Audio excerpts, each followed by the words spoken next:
Magandang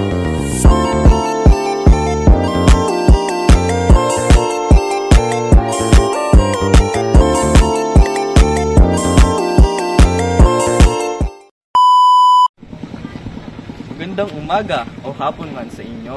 Ito ang 5 tema ng Heograpiya ng Barangay Mambangnan. Bago tayo dumako sa 5 tema ng Heograpiya, ano muna ang Heograpiya? Ang Heograpiya ay nagmula sa salitang Griego na geo o daigdig at grafia o paglalarawan. Kaya ang literal na kahulugan nito ay paglalarawan ng daigdig. Sa makatuwid, ang Heograpiya ay tumutukoy sa siyentipikong pag-aaral ng katangiang pisikal ng daigdig. Noong 1984, sa pangunguna ng National Council for Geographic Education at ng Association of American Geographers, ay binalangkas ang 5 magkakaugnay na temang geographical. Layunin ng mga temang ito na gawing mas madali at simple ang pag-aaral ng heograpiya bilang isang disiplina ng agham panlipunan. Sa tulong ng mga temang ito, mas madaling mauunawaan ng tao ang daigdig na kanyang ginagalawan. Ngayon naman ay dumako na tayo sa 5 tema ng Heograpiya ng Barangay Mambangnan. Ang unang tema ay ang lokasyon. Ito ay tumutukoy sa kinaroroonan ng mga lugar sa daigdig. May 2 paraan ng pagtukoy ng lokasyon, ang lokasyong absolute at ang relatibong lokasyon. Ginagamit sa lokasyong absolute ang mga imahinaryong guhit na latitude lines at longitude lines na bumubuo sa grid. Ang pagkukrus ng 2 guhit na ito ang tumutukoy sa eksaktong kinaroroonan ng isang lugar sa daigdig. Ang lokasyong absolute ng Barangay Mambangnan ay 15 degrees 21 north, 120 degrees 57 east. Sa relatibong lokasyon ay mga lugar at bagay na nasa paligid nito gaya ng mga anyong lupa at tubig at mga estrukturang gawa ng tao. Matatagpuan ang Mambangnan sa hilaga ng Barangay Nieves, timog ng Barangay Rizal, silangan ng Barangay Diversion at kanluran ng Municipality of Gapan. Ang ikalawang tema ay lugar.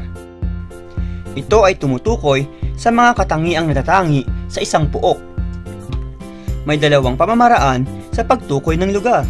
Ang katangian ng kinaroroonan tulad ng klima. Kaya ng ibang lugar, tropical rin ang klima sa Barangay Mambangnan. Anyong lupa. Kapatagan na madalas mong makikita na anyong lupa sa Barangay Mambangnan. Anyong tubig. Ilog naman ang madalas mong makikita na anyong tubig sa Barangay Mambangnan. At likas na yaman. Sagana sa mga likas na yaman ang Mambangnan at isa na rito ang mga palay, mais at syempre ang mangga. Ang ikalawa ay ang katangian ng mga taong naninirahan tulad ng wika. Tagalog ang ginagamit na wika ng mga tao sa Barangay Mambangnan. Relihiyon. Ang pangunahing relihiyon sa Mambangnan ay Kristyanismo, ngunit may mga tao rin na ang relihiyon ay Iglesia ni Cristo o mas kilalang bilang INC. Kultura. Kilala ang Mambangnan sa kanilang pagdiriwang sa pistahan ng patron na si Santa Rita de Casia. Kilala rin ang Mambangnan sa kanilang mga kakanin lalo na sa Kalamay. Sistemang politikal. Sa pamamagitan ng pagboto, nahahalal ang barangay captain, mga konsehal at ang SK chairman upang mamuno at mapaganda ang isang barangay. At densidad o dami ng tao. Ang populasyon ng Mambangnan ayon sa 2020 census ay 8,597. Ito ay kumakatawan sa 12.54% ng kabuoang populasyon ng San Leonardo. Ang ikatlong tema ay rehiyon. Ito ang bahagi ng daigdig na pinagbubuklod ng magkakatulad ng katangiang pisikal o kultural. Ang Mambangnan ay matatagpuan sa Nueva Ecija na nakabilang sa gitnang Luzon o mas kilala bilang Rehiyon 3. Ang ika-4 na tema ay ang interaksyon ng tao at kapaligiran. Ito ang kaugnayan ng tao sa pisikal na katangiang taglay ng kanyang kinaroroonan. Tumutukoy rin ito sa kapaligiran bilang pinagkukunan ng pangangailangan ng tao. Pagsasaka at pamamasada ay isang aktibong kabuhayan ng mga tao sa Mambangnan. Gayon din ang pakikiayon ng tao sa mga pagbabagong nagaganap sa kanyang kapaligiran. Nagsusuot sila ng sando kapag dating ng tag-init, samantalang nagsusuot naman sila ng kapote pagdating ng tag-ulan. Ang panglimang tema ay ang paggalaw.